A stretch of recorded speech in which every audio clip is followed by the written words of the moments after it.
Greetings, everyone. This is Linda Upshaw, and I'd like to take about 4 or 5 minutes of your time to describe a new program I have developed, The Architecture of Knowing. It's all about transformation on an individual level and a cultural level. It's a studio lab program where we combine semantic movement with writing and art making, and you'll be learning a lot from the people that I present to you, philosophers, writers, be sharing their ideas and against your own ideas.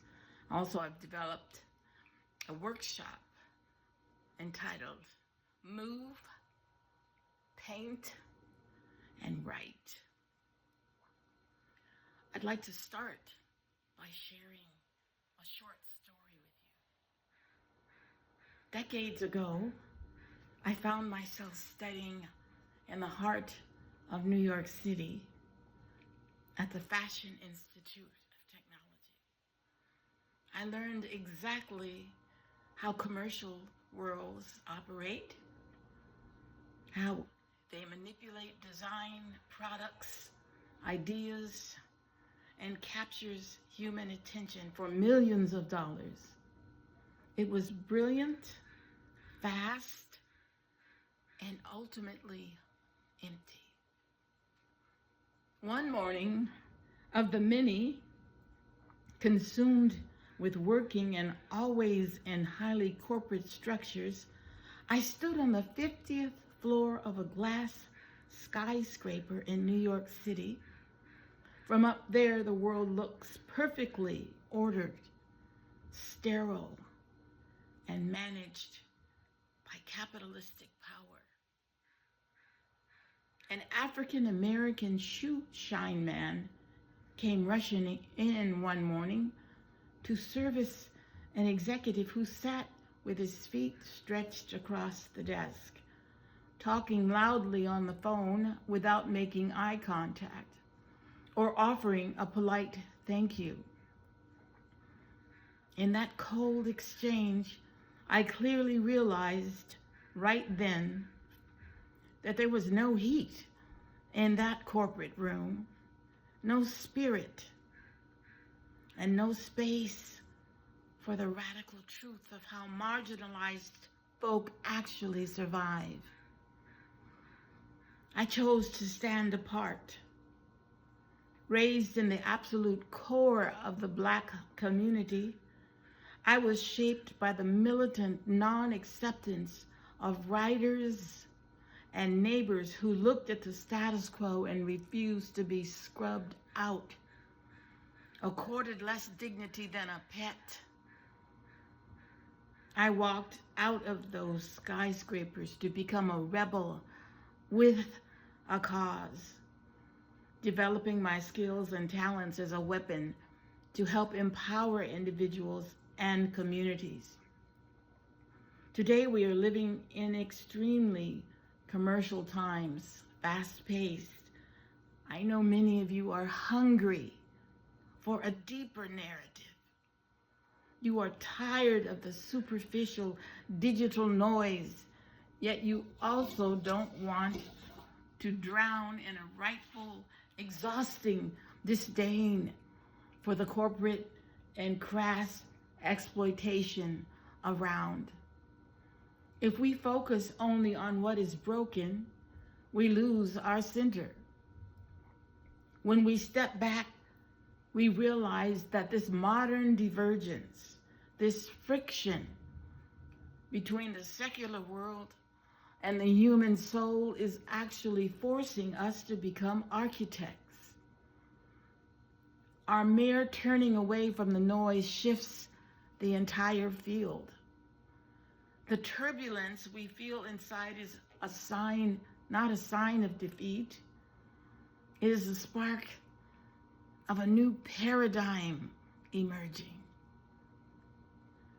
My life has been absorbed with a complete embodiment of 5 areas: music, visual art, media production, philosophy, and education.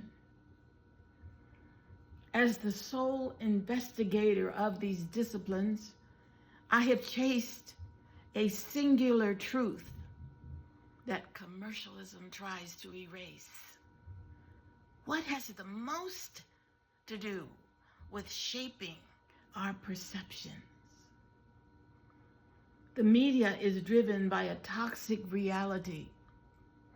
Whoever grabs the most attention wins the biggest reward. Talent be damned.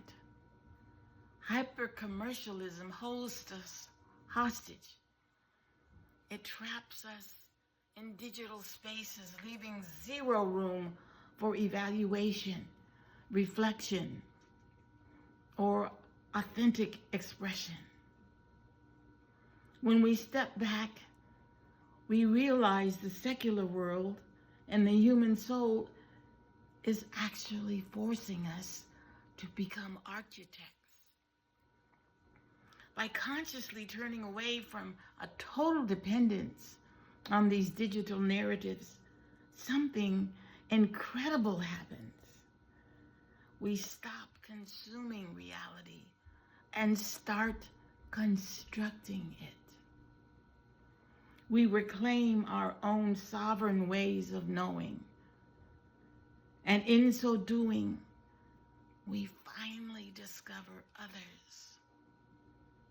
For 25 years as an educator, artist, and recent author, my mission had been to build alternative containers, sanctuaries where we can slow down, take notes, read, move, and create dialogues.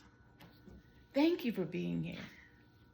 And remember, your authentic, creative voice does not need the world's commercial validation to possess absolutely deeply layered truths. Together we learn to recognize the exact moment our expression touches true soul depth and sovereign excellence. As James Baldwin states, artist and art